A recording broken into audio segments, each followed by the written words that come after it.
World war II और Hitler ने पूरी दुनिया को एक जंग का मैदान बना दिया था जिसमें 8.5 करोड़ से भी ज्यादा लोगों की जान गई। ऐसा लग रहा था नाजीज पूरी दुनिया पर राज करने के लिए किसी भी हद तक जा सकते हैं। पर क्या विश्व युद्ध में जर्मनी की हार के साथ हिटलर का अंत हो गया?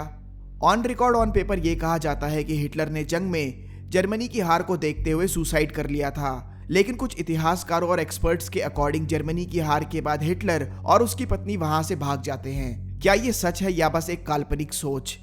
स्वागत है आप सभी का कॉन्स्पिरेसी थ्योरीज के पहले एपिसोड में, जहां मैं आपके लिए लेकर आया हूं आज हिटलर की मौत की कहानी। तो बिना किसी देरी के लेट्स बिगिन। कॉन्स्पिरेसी की दुनिया में इतिहास वो नहीं जो हमें दिखाया गया है।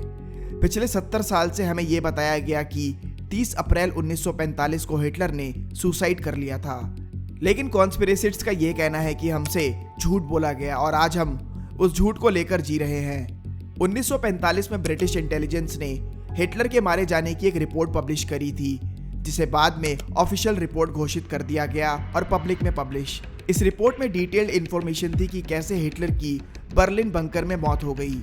जर्मनी को हारता देख हिटलर और उसकी वाइफ ईवा ब्राउन ने बर्लिन बंकर में एक साथ सुसाइड कर लिया। ईवा ब्राउन ने साइनाइड की कैप्सूल खा ली थी and Hitler died by shooting himself in the head. दोनों की डेड बॉडीज को बंकर से निकाल कर ऊपर ले जाया जाता है। एक कब्र खोदी जाती है जिसमें दोनों की बॉडीज को रखा गया, उस पे 50 लीटर पेट्रोल छिड़का गया और आग लगा दी गई। And that's it, end of history, end of Hitler. ये उन सारी घटनाओं का एक ऐसा वर्जन है that most of us have accepted as the truth, most but not all. Experts के अकॉर्डिंग हिटलर की मौत की कहानी एक झूठ है, एक सोची समझी चाल, एक काल्पनिक कहानी जिसे लोगों के माइंड में फीड किया गया है। जेरार्ड विलियम्स, जो कि एक बहुत बड़े जर्नलिस्ट और इतिहासकार हैं, उन्होंने अपने जीवन के 30 साल इतिहास में हुई कुछ घटनाओं को बारीकी से समझने में बिताया है। उनके अकॉर्डिंग हिटलर की मौत एक काल्पनिक कहानी है और अप्रैल 1945 को असली हिटलर और ईवा ब्राउन बर्लिन बंकर से फरार हो जाते हैं। हिटलर की मौत की खबर सबसे पहले पब्लिक में आती है 1 मई 1945 में, जब जर्मन रेडियो पर एक ड्रामेटिक अनाउंसमेंट होती है। जेरार्ड विलियम्स के अकॉर्डिंग रेडियो की अनाउंसमेंट ही सबसे पहला क्लू था कि एडोल्फ हिटलर की डेथ की खबर एक झूठ है।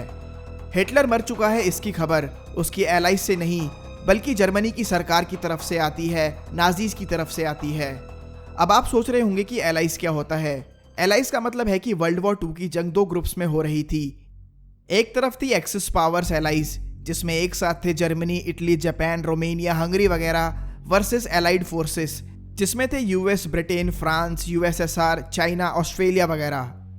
वॉर के दौरान जब किसी मेजर लीडर की डेथ होती है तो उसके एलाइज की तरफ से उसकी अनाउंसमेंट करी जाती है, लेकिन हिटलर के केस में उसकी मौत की खबर डायरेक्ट जर्मनी से आती है और जो एलाइज होती हैं उन्हें हिटलर की बॉडी तक नहीं मिलती और ना ही वो हिटलर की डेथ को वेरीफाई कर पाते हैं, जिससे एक बहुत बड़ा शक पैदा होता है कि क्या हिटलर सही में मर चुका है या ये बस एक ड्रामा है उसे बचाने के लिए। रेडियो अनाउंसमेंट के अगले दिन 2 मई 1945 को सोवियत आर्मी बीबीसी रिपोर्टर्स के साथ हिटलर के बंकर को सील करके उसकी जांच करते हैं। उन्हें वहां एक डेड बॉडी मिलती है and the official report says they found the body of a man with a lock of black hair on the right hand side of his face and a black little mustache. पहली नजर में सबको लगा कि ये Nazi leader Hitler है, but it was soon established that it wasn't. And they looked at him more closely and their doctors came to the conclusion that it was that they call a bad double of Hitler and not Hitler himself. World war II के दौरान बड़े बड़े leaders body doubles का इस्तेमाल कर रहे थे, जैसे कि स्टालिन, चर्चिल और हिटलर। सोवियत आर्मी को जो बॉडी मिली थी वो हिटलर के बॉडी डबल की थी या नहीं, ये तो नहीं पता, लेकिन 1945 में एडोल्फ हिटलर के मौत के बाद उसके रियल बॉडी पाए जाने की रिपोर्ट कहीं भी दर्ज नहीं करी गई। सोन के नाइटजाल लंदन स्कूल ऑफ इकोनॉमिक्स में हिस्ट्री के प्रोफेसर हैं। उन्होंने ब्रिटिश इंटेलिजेंस द्वारा दी गई 1945 के हिटलर के मौत की रिपोर्ट को बहुत ही बारीकी से स्टडी करा है। उन्होंने बताया कि इस रिपोर्ट के पहले पैराग्राफ में लिखा है कि Available evidence shifted by British intelligence and based largely on eyewitnesses' accounts shows as conclusively as possible without bodies that Hitler and Eva Braun died shortly after 2:30 on April 30th, 1945 in the bunker of Reich Chancellery, their bodies being burned just outside the bunker. बिना किसी body, बिना किसी सबूत के German आई witnesses के बलबूते पे ये कंक्लूजन निकाला जाता है दैट हिटलर इज डेड। बहुत से लोगों ने सिंपली इस फैक्ट को, इस रिपोर्ट के कंक्लूजन को मानने से इनकार कर दिया। इवन हिटलर की एलाइज ने भी ये मानने से इनकार कर दिया था दैट हिटलर इज डेड। कोई एविडेंस, कोई भी कहानी ये कंक्लूड नहीं कर पा रही थी कि हिटलर मर चुका है, जिसके बाद चारों तरफ ये र्यूमर्स फैलने लगे कि हिटलर अभी जिंदा है और कहीं छुपा हुआ है। हालांकि किसी को नहीं पता था कि वो कहाँ है या उसके साथ क्या हुआ, बट उस दिन 30 अप्रैल 1945 को हिटलर नहीं मरा था।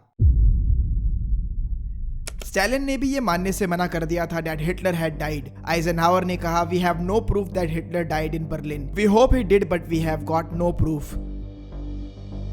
डीक्लासिफाइड डॉक्यूमेंट्स ने दिखाया कि जे एडगर हूवर, जो कि एफबीआई के सबसे पहले डायरेक्टर थे, उनके एजेंट्स हिटलर के जिंदा होने की और उसे देखे जाने की इन्वेस्टिगेशन में काम कर रहे थे वर्ल्ड वॉर 2 खत्म होने के महीनों बाद तक और सालों तक। एफबीआई ने यह मानने से साफ इनकार कर दिया था कि हिटलर मर चुका है और उन्होंने दुनिया भर में सालों तक उसकी खोज करी।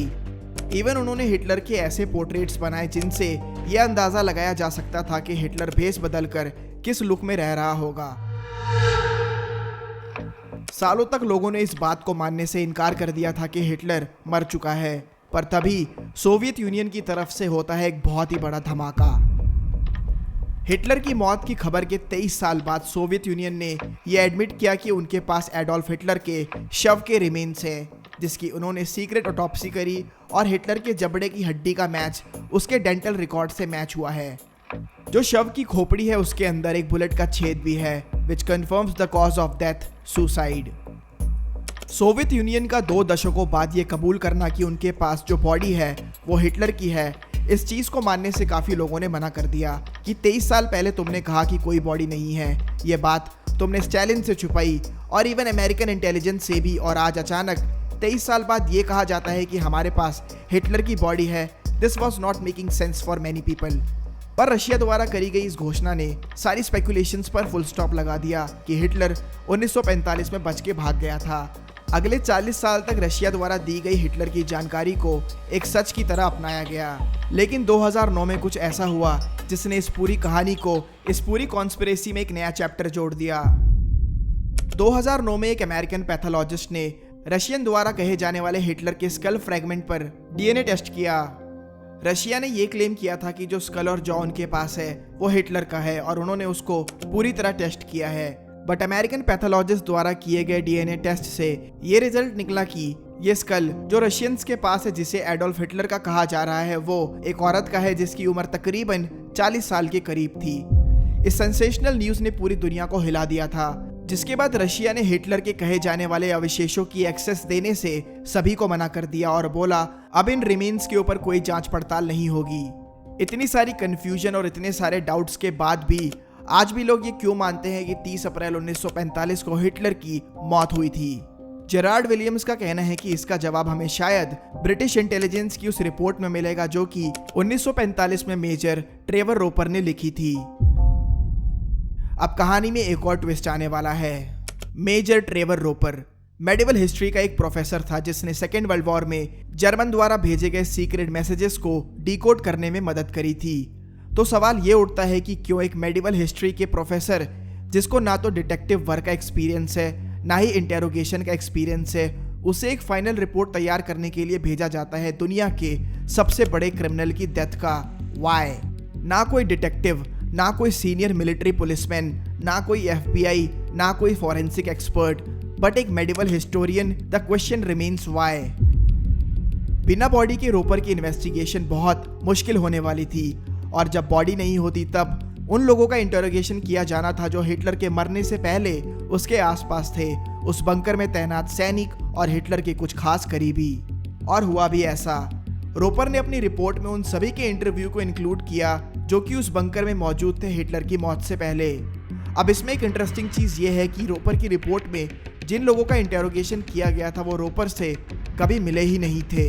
रोपर की फाइनल रिपोर्ट में सारी की सारी स्टेटमेंट्स वो थी जो कि सोवियत इंटेरोगेटर्स को विटनेसेस ने दी थी, जिसे बाद में उन्हीं आई विटनेसेस ने मानने से इनकार कर दिया कि उन्होंने तो ऐसा कुछ भी नहीं कहा। मैंने आपको ऊपर बताया था कि सोवियत यूनियन ने और बीबीसी के रिपोर्टर्स ने हिटलर के उस बंकर की जांच करी थी और ये सारी स्टेटमेंट्स वहीं से निकल कर आई थी जो कि रोपर ने अपनी फाइनल रिपोर्ट में चेप दी।